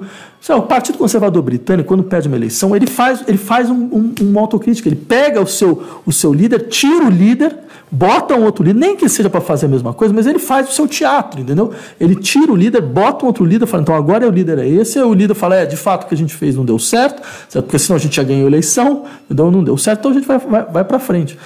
A esquerda não faz isso. Ela não faz. Em momento algum ela fez. Então o que acontece? O único discurso de ruptura era o Bolsonaro. Ele pegou todos os votos de ruptura. Todos os votos anti-institucionais, entendeu? Sendo que se esses votos fossem partilhados, então nós teríamos uma situação muito mais consolidada atualmente. Então acho assim, tem um desejo anti-institucional nesse país, que ele pode migrar, e ele naturalmente migraria para a esquerda. A esquerda tem que saber assumir isso. Ela tem que assumir. Só nesse sentido, você falou as manifestações, 100 mil pessoas se reunindo espontaneamente para protestar. O espontaneamente também não revela uma fragilidade das esquerdas ou dos que se querem direções de movimento? Não, ela revela uma força, porque eu acho que dentro desse horizonte, qual que seria qual que seria a nova dinâmica estrutural? Quer dizer, o que é espontâneo, ele precisa ressoar. E se você tem uma estrutura organizacional, ela consegue fazer essa espontaneidade ressoar. Né? Mas se você não tem, ela some. Pega o que foi a primavera árabe. Por exemplo, eu estava no Egito um ano depois. Um ano depois, vendo como é que a coisa estava funcionando. Por exemplo, por que a Irmandade Muçulmana foi o elemento que saiu mais fortalecido? Porque era o único que tinha uma organização por trás. Mas ela não produziu nada. Ela não botou as pessoas na rua. Mas quando quando as pessoas estavam na rua, então eles souberam como fazer o processo ressoar, porque eles tinham organização para isso.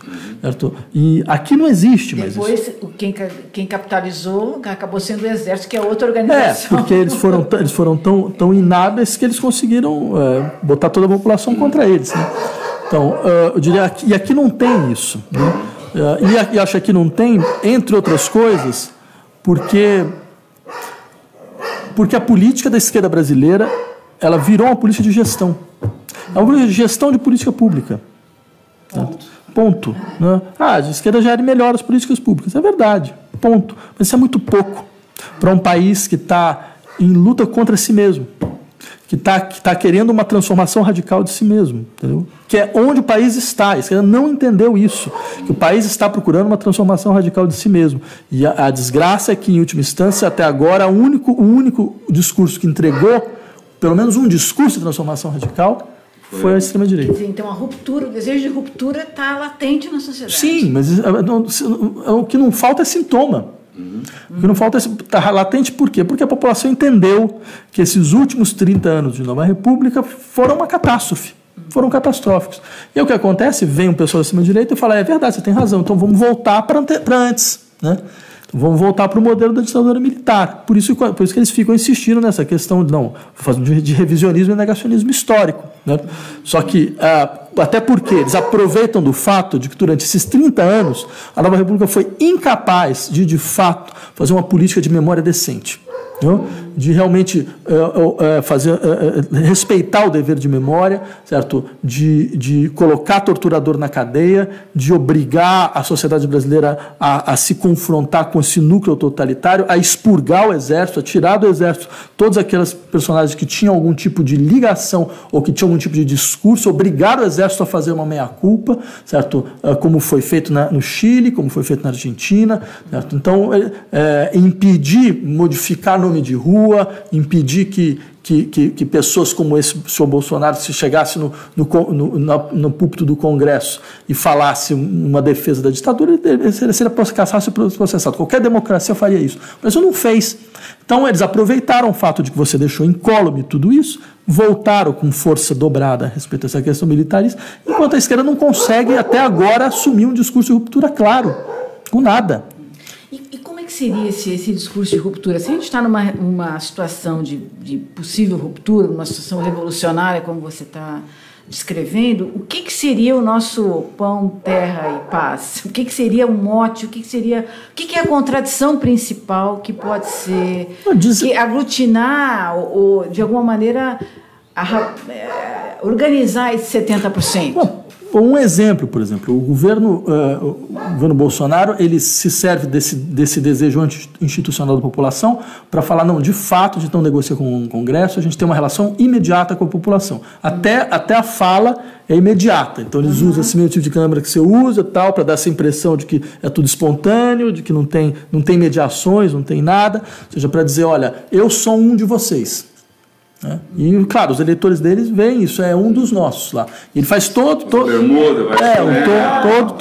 esforço imaginário de falar, tá vendo como eu pareço como vocês, como eu sou como vocês, como eu também sou meio desastrado, também falo coisas que não devia falar, tal, esse tipo de coisa. Ou seja, criando um jogo de identificação classicamente compreensível. Agora, o que cabe à esquerda dizer? Você fala fazer o quê? Fazer a defesa das instituições? Fala, não, mas o que é isso? Como não negociar com o Congresso? Que absurdo. Não, mas o que é isso? Como criar essas relações imediatas? Que absurdo, tem que respeitar as mediações. É isso que a gente vai fazer? Certo? Ou a gente vai chegar e falar, não, mas olha, você que quer isso, você tem toda a razão. Só que você quer muito pouco. A gente pode dar muito mais. Certo? Quer dizer, que a imediação não é você pegar alguém que parece como você, botar no governo e ele faz tudo e você fica em casa. A imediação é o poder voltar para a tua mão, é você decidir. É ninguém mais decidir no seu lugar. Entendeu? É todos os processos serem cada vez mais presentes dentro de uma democracia aberta e participativa. Uma democracia direta, absolutamente direta, onde os processos de gestão do Estado passam para a mão daqueles que têm inteligência prática dos processos. Você insiste falando, olha, o Estado te coloca como aquele que tem o saber, mas na verdade a inteligência prática quem tem é você. O Estado tem esse Ministério da Educação de maluco, né? Então, mas veja, ninguém precisa do Ministério da Educação, de poder fechar o Ministério da Educação, porque quem conhece educação não está no Ministério. Quem conhece educação está na sala de aula. Está lá, são os professores que têm inteligência prática dos processos. Por que eles não podem decidir sobre forma de conselho? Por que você não vai troca o Ministério da Educação por um Conselho Nacional de Professores, de alunos, que decidem as políticas educacionais? Por que você não faz isso com o Ministério da Saúde? Você acha que quem decide é o Ministério da Saúde? Porque lá que tem a inteligência prática, será que a inteligência prática não está naqueles que estão nos hospitais públicos todo dia vendo como é que as pessoas estão morrendo? Então elas sabem o que funciona e o que não funciona. Por que não criar um Conselho Nacional de Médicos, de enfermeiros, de enfermeiras, que decidem as políticas públicas de saúde do país? E o Estado só implementa o que eles decidem. Quer dizer, você tem milhões de coisas que você pode propor à população, você não propõe nada, absolutamente nada. Certo? Aí o discurso político, ele está mirrado nesse ponto. O discurso econômico, você vê o que é o discurso econômico da esquerda? Ninguém sabe, nem eu sei. Certo? O Márcio, você vê um discurso de contra isso, contra aquilo, contra essa reforma, contra aquilo, tudo bem, mas você vai ficar falando não a vida inteira? Certo? Mas o que você quer exatamente? A gente quer o quê? A gente quer fazer um capitalismo com um rosto mais humano? Ou a gente quer de fato falar, olha, não, nossa perspectiva é anticapitalista clara. Então, como é que é isso? O que é isso? Significa o quê? Então, você vai passar a gestão das empresas para a autogestão dos próprios trabalhadores? Não se fez isso. Não se fez até agora. Então, a gente vai, de fato, fazer daqui para frente, a gente vai falar, a gente devia ter feito e não fez, a gente devia ter tentado e não tentou, a gente devia ter estabelecido uma dinâmica não concentracionista, quebrar a estrutura de monopólio. Ao contrário, a esquerda no governo foi o ápice da monopolização da economia brasileira. A gente pegou todo o BNDES para criar grandes players internacionais que monopolizaram o mercado de maneira... Veja a história da JBS. Quando que a JBS foi formada? Em que governo? Quer dizer, então, você percebe? Quer dizer, aí o discurso do socialismo ganha a atualidade, você acha, no que você está dizendo? Essa proposta é aglutinadora nessa conjuntura tão adversa? Mas por que? Ele tinha saído de circulação? Eu não sabia, ninguém me falou nada. Porque se era isso, então não sei o que eu estou fazendo. Os partidos não falam isso. Mas você percebe? Então, para que tem partido de esquerda? Mas para quê? Esse tema não é mas eu acho que o que está sendo colocado hoje é exatamente isso. É uma questão muito mais central. É da existência ou não, da necessidade ou não da existência de alguma coisa que se chama de esquerda. Né? Porque se for isso, se o que a gente pode fazer, de novo, é um capitalismo mais humano, certo? Com mais sensibilidade em relação a certas questões de reconhecimento, que são fundamentais, questões de gênero são fundamentais, desculpa, isso os liberais podem fazer. E eles conseguem fazer. Certo? Quer dizer, e se essa é a diferença, ela vai durar muito pouco. E ela tem uma baixa capacidade de mobilização. Desculpa, mas até agora você não ao caracterizar o liberalismo, você não aponta um caminho que exatamente que os liberais não conseguem fazer isso? O quê? Não conseguem abrir espaço para essa participação popular? Enfim. Não, então, do ponto de vista político democrático, os liberais não conhecem o que significa democracia direta. Eles não têm, porque significa, entre outras coisas, você abrir mão da possibilidade de gestão do processo econômico. Né? Então você vai ter que literalmente politiza o processo econômico. Então, você faz com que a população decida. Imagina, por exemplo, se a população vai decidir sobre contração de dívida. Né? Então o Estado vai pedir 40 bilhões de dólares para o Fundo Monetário Internacional. Antes de ele pedir, ele tem que ter autorização da população. Bem, então quebra completamente esse tipo de dinâmica. A população vai perguntar, mas por que a gente está fazendo isso? Por que você não faz? Por que você não pega o imposto sobre grande fortuna? Por que você não faz isso? Por que você não faz aquilo? Certo? Por onde vai esse dinheiro? O que vai acontecer com esse dinheiro? Certo? Então, um pouco o que aconteceu na Grécia, lembra quando aconteceu na Grécia? Então, aí fizeram o plebiscito, o povo falou, não quero nem saber, não quero fazer esse acordo. Se a gente ficar pobre, a gente ficar pobre por nós mesmos. E o governo capitulou depois, né? Então, ou seja, esse processo é um processo que é um processo de desinstitucionalização do Estado. Né? O Estado perde força, mas ele não perde força para os atores econômicos. Ele perde força para a sociedade. Ele pede força para as dinâmicas imanentes à vida social, né? Então, isso, ou seja, se a gente perde o controle, aí vem uma questão interessante, porque, desculpa, mas, bem, a gente conhece, sabe muito bem, uma das patologias piores da esquerda é uma ideia de controle, né? Você precisa controlar os processos, você precisa controlar a dinâmica, você não pode acreditar numa dinâmica incontrolada, né? O que eu já ouvi de gente falando, não, mas veja só como é que você faz isso, uma democracia direta num país que é majoritariamente conservador. Aí você olha e fala, mas olha que coisa engraçada, rapaz, então quer dizer que você não confia no seu próprio povo. Mas se você não confia no povo, então o que a gente está fazendo aqui?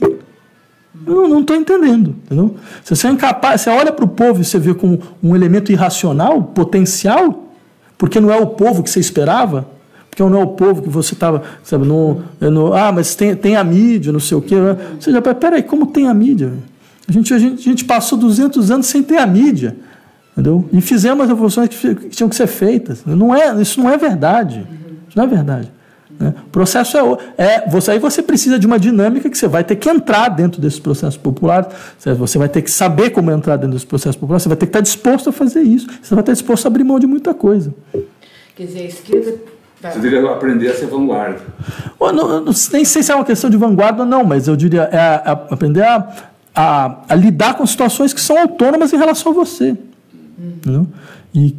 Mas que elas podem ser, sabe, elas podem ser, há níveis de intervenção, mas o fato é que, como não há esse discurso, não há. De todos, você tem 3 horizontes de ação política. O horizonte político, o sentido distrito, o sentido econômico e o horizonte social. O único onde a esquerda consegue ter alguma razão de existência é no horizonte social.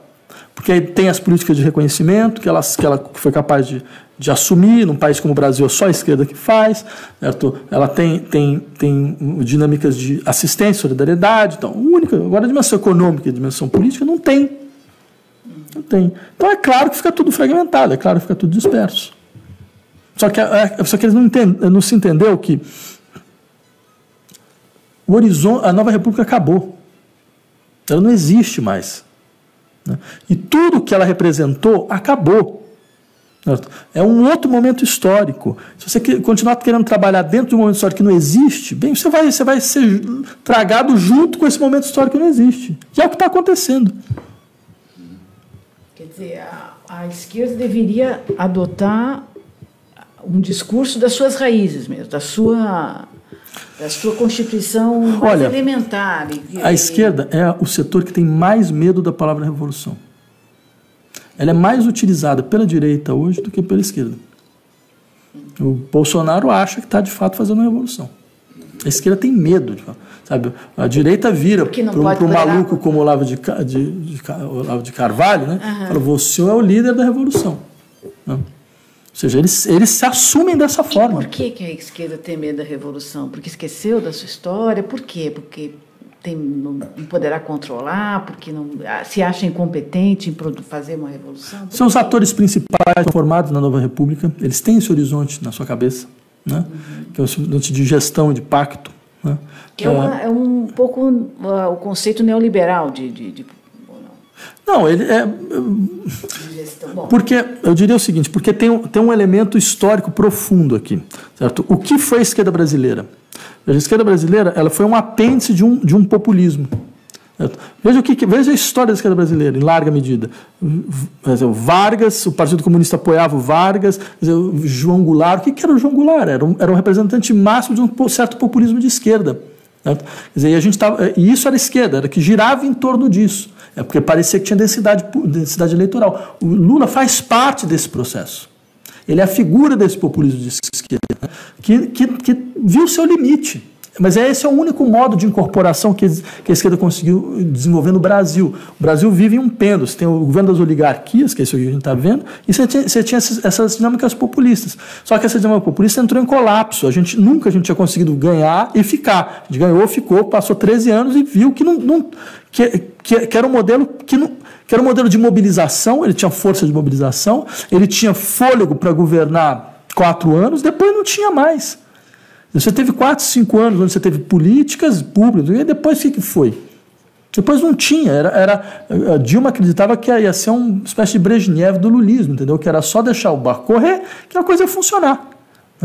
Não, que o processo já estava dado. E ela levou um susto quando apareceu 2013, que até hoje as pessoas, um certo setores da esquerda falam, não, é o começo do fascismo brasileiro, e todo esse tipo de absurdo, entendeu? Que demonstra muito claramente que eles não sabiam nem mais o que era uma manifestação popular. Se eles tivessem lido Dezoito Brumário de Napoleão Bonaparte, lá do Marx, eles tinham entendido. Sabe? Porque como é que a primeira Revolução Proletária em 1848 vai dar Napoleão III? Certo?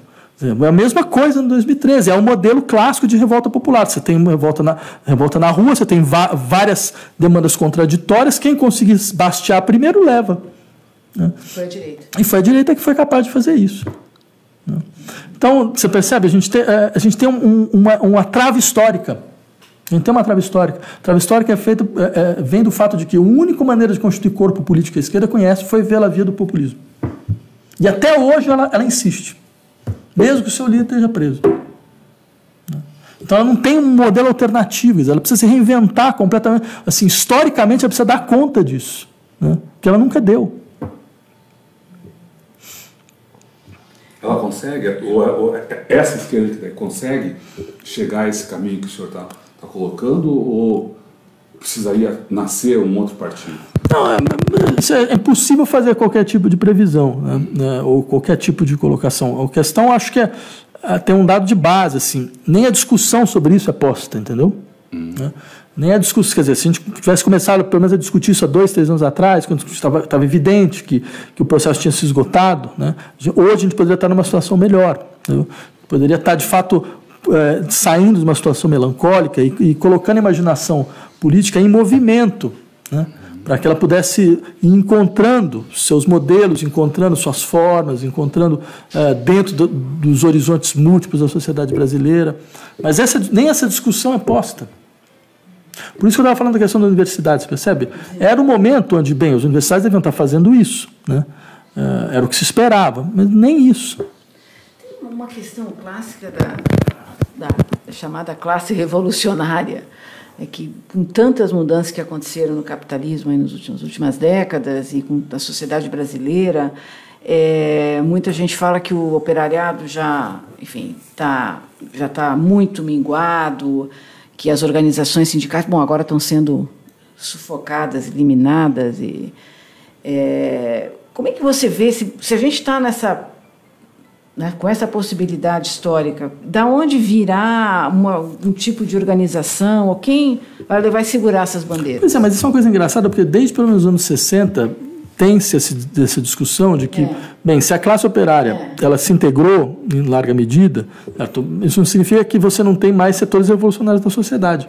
Certo? Os setores revolucionários eles se espalham em várias outras figuras. Quer dizer, são, de uma certa maneira, aqueles que não se identificam mais com a vida social, que não encontram lugar, que são invisíveis pela vida social. Certo? E esse sistema de invisibilidade ele passa pela classe operária, ele passa pelos índios, ele passa pelos travestis, ele passa por todos aqueles que percebem que não tem um lugar, que não tem nada no sentido, não tem uma predicação dada, certo? Então, quer dizer, é sempre bom lembrar, o proletariado para o Marx não é a descrição imediata de uma classe sociológica, é uma forma de subjetividade despossuída. E essa não tem nada a perder. Então, essa subjetividade despossuída, ela está mais do que presente hoje em dia em vários setores da vida social. É que você não consegue mais organizar as pessoas sobre essas figuras da dispossessão, sobre esse discurso de... Mas você percebe?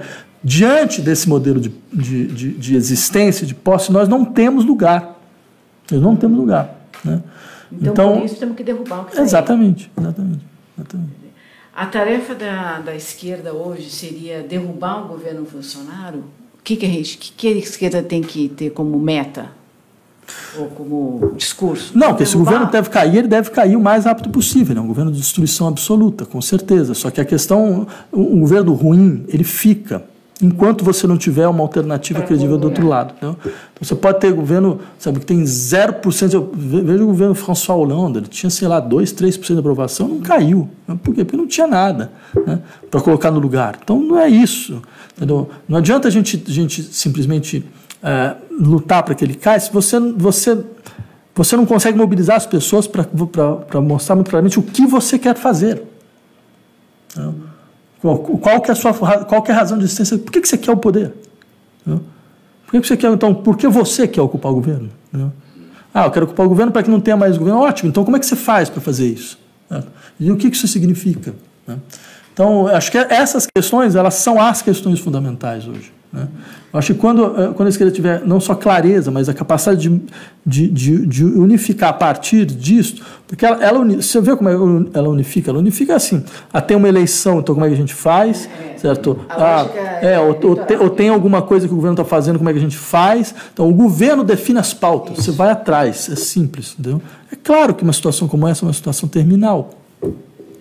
A iniciativa tem que a esquerda tem que tomar a iniciativa no processo político. Não, ela é reativa, né? Ela reage completamente. Sim, ela deveria inverter. Não, exatamente. Hoje ela é reativa, ela simplesmente reage. O governo dá a pauta do dia, a gente sai gritando. É isso assim que funciona. Mas, claro, isso não leva a lugar nenhum. Absolutamente lugar nenhum. Mas ao mesmo tempo precisa ser feito, ou não? Claro, mas essa que é a questão. Porque a única coisa que é feita é isso. Mas a única coisa que esse é o problema. É claro que você não tem que. Você tem que reagir em relação a toda essa violência que está sendo feita. Mas é a única coisa que nós fazemos. Não estamos fazendo outra coisa. Então, esse é o problema.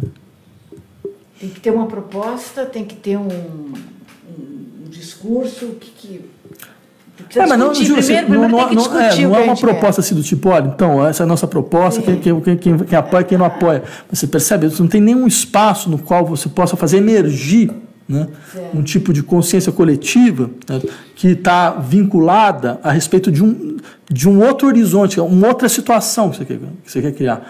Entendeu? Então, vira uma situação como essa, que é, como eu falei, veja, isso porque eu sou de esquerda. Eu não sei o que a esquerda faria se ela tivesse no governo, tivesse que fazer uma pauta econômica. Eu não sei. E eu estou falando com toda a clareza. Eu duvido que alguém saiba. E esse é o problema, você percebe? Esse é o problema. Eu não sei qual que é a pauta política. Até onde? Eu realmente não tenho a menor ideia. Então, dentro de um horizonte como esse, é claro que a sua mobilização ela bate num teto rápido. Por isso também não consegue aglutinar. Sim, claro.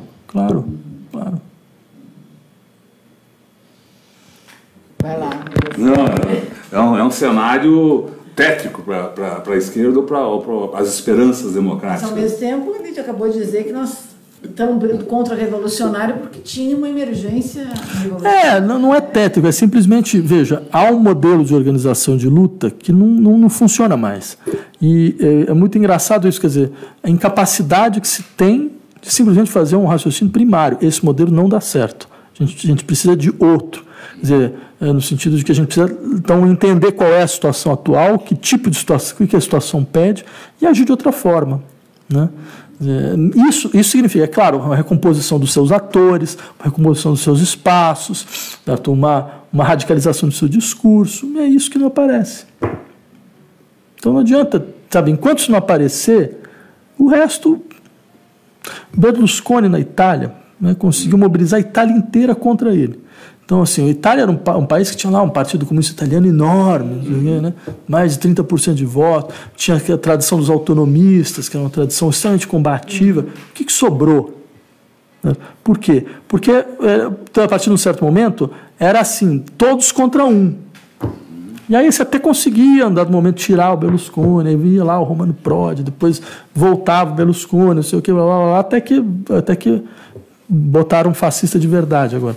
Mas qual que era o problema? Quer dizer, todo o acúmulo de experiência se demonstrou inefetivo, completamente inefetivo. Porque a partir de um certo momento o discurso era só reativo. Porque fica no medo de, então, mas o que se propõe? Você percebe? Todo o elemento foi...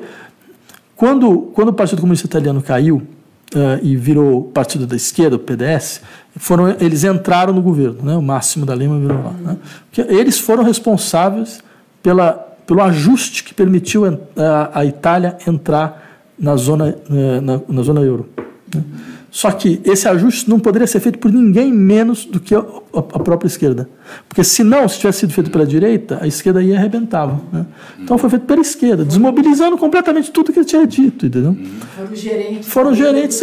Exatamente. Foram ótimos gerentes, muito bons. Né? Mas não era isso, porque a gente não existia para isso. E então, o resultado é esse, até hoje é isso. Lembra qual foi a última debacle do governo Dilma? Então, você teve uma eleição em 2014, o país saiu polarizado, era claríssimo, 53, 49, né? Não lembro mais ou menos, acho que era isso, 53, 52. Completamente rachado, completamente dividido. O que você faz numa situação como essa? O Bolsonaro tem a ensinar para a esquerda. O que você faz? Você organiza a tua tropa. Né? O que fez o governo? Ele abandonou completamente todo mundo no primeiro mês.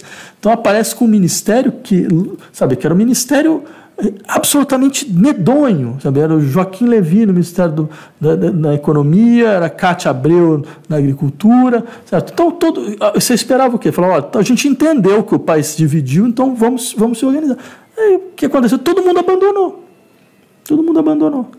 Isso é a esquerda brasileira. Entendeu? Na hora que você precisa, de fato, falar, olha, então tá bom, acabou a palhaçada da conciliação, agora a gente vai realmente partir para a briga, não tem ninguém. Você faz outra coisa, você procura a última conciliação possível. E a esquerda aprendeu com isso? Isso aí você tem que perguntar para outras pessoas, senão não sei se informar. Né? Muita gente perguntando, ficar nessa crítica à esquerda também, não, ou pedir que a esquerda fique num processo de autocrítico também não pode levar a uma paralisação? Não, a gente já está paralisado. Aí tem uma coisa, uma patologia da esquerda brasileira, que é achar que a autocrítica é fraqueza.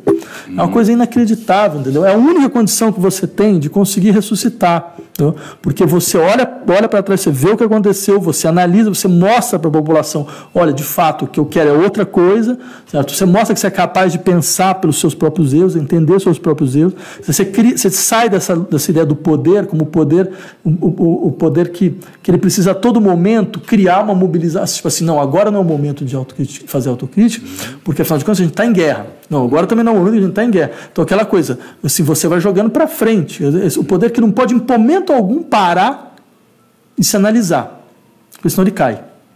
Esse é um poder fraco. Só quem é fraco não consegue fazer autocrítica. Né? Quem tem força faz profunda, assim, lá no fundo, né? E sai ainda muito mais revigorado. Né? Então não adianta, você percebe? E não adianta, vai ter que ser feito de uma maneira ou de outra, porque a gente chegou no horizonte, no limiar histórico. É o limiar histórico da esquerda brasileira, certo? Não é só um problema do governo passado, entendeu? Assim, a esquerda brasileira toda, ela dependeu até hoje de um modelo de populismo de esquerda que tem suas raízes lá nos anos 30, certo? Que nunca foi questionado de verdade. Tanto que quando ela entra no governo, o que ela faz? Ela faz um programa nacional desenvolvimentista. É isso que ela faz, né? Só achando que ainda tinha tempo para isso, entendeu? Então, de nada adianta você ficar tentando eliminar esse tipo de processo, porque ele vai ter que vir uma hora ou outra. O duro é que às vezes pode demorar 30 anos, aí é terrível. Você acha que temos um horizonte longo aí para a extrema-direita no Brasil? Não, acho que a gente não tem horizonte nenhum, entendeu? Horizonte nenhum significa, caso a esquerda brasileira não se recomponha, ela pode, de fato, desaparecer durante 10, 20 anos, né? Como já aconteceu em vários países. Como aconteceu na Itália. Entendeu? Ela desapareceu. Né? Mas a eleição aqui mostrou a esquerda, apesar de tudo, com uma força razoável, apesar de toda não, isso, derrota. Essa que é a questão. Por isso que eu falei, não é que não tem energia. Tem. Né? Não é que não tem força, não é verdade que a gente é minoritário, nada disso é verdade. A verdade é que a gente não tem um horizonte para fazer a população sonhar. Não tem horizonte para fazer a população sonhar. Essa que é a questão. E mais, até porque a população entendeu uma coisa, e é importante também levar isso em conta. Ela acreditou na esquerda no poder. Ela acreditou em alguém como Lula. Né? Por que boa parte dessa população hoje se volta contra ele? É porque ele se demonstrou fraco. Porque na hora de fraco, porque veja, esse é o ensinamento do Maquiavel. A primeira coisa que um poder deve fazer é conseguir se preservar, conseguir se defender. Por que eles vão votar num partido que teve um presidente que está na cadeia e outro sofreu impeachment? Para quê? Para ter um terceiro também que vai parar no mesmo lugar? Então, você percebe? Entre um governo fraco e um governo forte, desculpa, infelizmente a população prefere um governo que consiga se sustentar, para poder até defendê-la quando for necessário. Como é que alguém que está na cadeia vai te defender? Como é que alguém que sofreu impeachment vai te defender? Então tem uma racionalidade, por mais trágica que esteja, tem uma racionalidade por trás. Certo? Então eles perceberam o quê? Não, mas eles são fracos. Eles não têm força. Até o momento que havia alguma perspectiva de o Lula ser candidato, ele tinha o apoio da população e as pesquisas mostravam que ele, claro. Ser candidato provavelmente venceria no primeiro turno. Entre outras coisas, porque a população fazia um raciocínio, mais uma vez, completamente racional. Você fala, olha, eu não sei o que vai acontecer no futuro, mas o presente é catastrófico. O passado era melhor, eu prefiro voltar para o passado. Que é um raciocínio impecável do ponto de vista lógico. Entendeu? Agora, para a esquerda é triste. Porque a gente nunca se sustentou dentro dessa lógica. A lógica não. Nosso futuro, o futuro que a gente tem a apresentar, é infinitamente melhor do que o presente.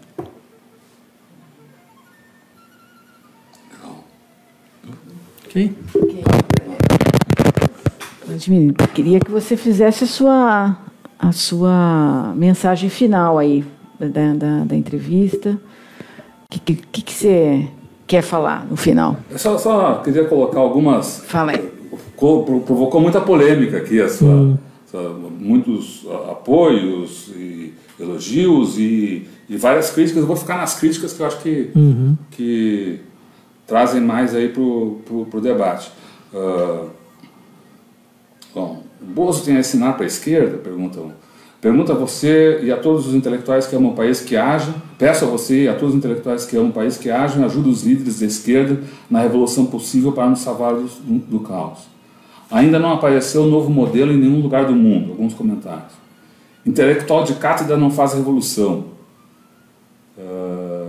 O povo está com Lula. Lula foi o maior presidente que esse país já teve. Enfim, só alguns comentários aí que, se você quiser usar nessa mensagem final, ou enfim. Não, acho assim, tem 3 coisas que eu acho interessantes. A primeira delas é, de fato, não existe modelo em nenhum lugar do mundo. Né? Eu poderia lembrar do Darcy Ribeiro, falando que a gente ia inventar alguma coisa que ninguém tinha visto. Exatamente. Então, isso para mim não significa absolutamente nada. Segundo, essa coisa de intelectual de cátedra, eu acho sempre engraçado como a gente critica a direita pelo seu anti-intelectualismo, mas o nosso também é uma coisa inacreditável. Aparece nessas horas, entendeu? Quando você vira e fala, olha, presta atenção, tem problemas, mas você tem resposta? Não, mas primeiro você tem que ouvir o problema, entendeu? Você não quer, a pessoa tem medo de ouvir o problema, é uma coisa impressionante. É como se ouvir o problema, parar e pensar, muitas vezes assim, eu acho que é um princípio clássico de psicanálise, você não vai entregar a solução de cara, entendeu? Você vai parar, você vai ouvir, porque uma parte fundamental de não encontrar a solução é não sentir a profundidade do problema. Você vai sentir o problema até o final. Então, ou seja, a ideia é mais ou menos a seguinte: olha, vai piorar. Não vai melhorar semana que vem, vai piorar. Mas, bem, isso precisa ser feito. Não tem outra saída. Você pode, então, ficar lá falando esse tipo de coisa. Não, fulano, o maior líder da história do Brasil, isso, aquilo. Tudo bem, e aí? Bem, isso não se vê.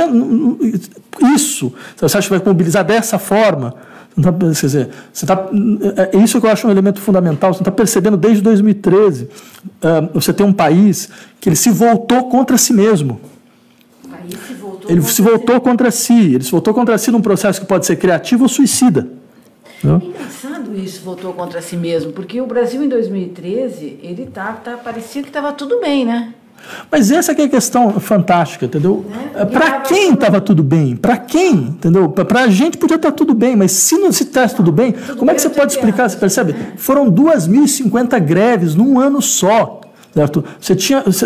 Talvez a gente não tenha entendido o que realmente aconteceu. Certo? Você tem setores da população que perceberam muito claro. Veja, você morava numa cidade que era uma das 10 cidades mais caras do mundo, São Paulo.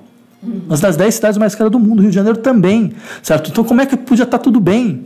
Eu estava dizendo que a economia estava crescendo, o desemprego estava baixo e tal. Mas veja, não dá para olhar isso aí. Pois mas veja que coisa engraçada. A gente pensa como um liberal. A gente pensa como um liberal. Não, está crescendo a economia, então está tudo bem. Não, tem tal desemprego que está diminuindo, está tudo bem. Aí você vai ver, que desemprego? A gente teve mais ou menos 5% de taxa de desemprego. Era uma das menores da história. É verdade. Aí você vai ver quantas pessoas ganhavam. 93% da população ganhava até um salário e meio mínimo. Era isso. Entendeu? Quer dizer, como a gente pode falar que estava tudo bem? Eles ganhavam um salário e meio. Você pode falar, mas eles saíram de uma situação miserável. Sim, mas o problema é quando você vira para a pessoa e fala, você pode sair de uma situação miserável, então ele acredita, esse é que é o problema. Aí você chega, quando ele chega, ele entra no seu elevador de extensão social, ele percebe que bate no primeiro andar, ele está vendo um edifício lá, tem 15 andares, mas o negócio não passa do primeiro, ele fala, mas o que é isso? O que está acontecendo? Vocês me enganaram. Então, você percebe? Eu acho que essas são as questões, entendeu? A gente de fato não conseguiu não só fazer a autocrítica, é isso. Não falar, mas espera aí, não deu errado porque a gente fez tudo certo. Né? Ou que a gente só fez tudo certo, mas esquecemos de acertar as contas com a mídia. Não foi isso. Certo? Deu errado porque o processo tinha contradições internas. E as contradições, não é possível, você percebe? O sujeito que acha de esquerda, ele tem medo de pensar a contradição. Mas tem uma contradição interna nesse processo de desenvolvimento. E a gente não foi capaz de pensar. E não só capaz de pensar, é capaz de pensar alguma coisa que possa superar essa contradição. Enquanto a gente não fizer isso, a gente vai ficar nesse mesmo lugar. E eu insisto, a gente pode ficar nesse mesmo lugar por décadas. A autocrítica é essencial, hein? Essa é a sua mensagem. Essa é a minha mensagem. Legal. Ok.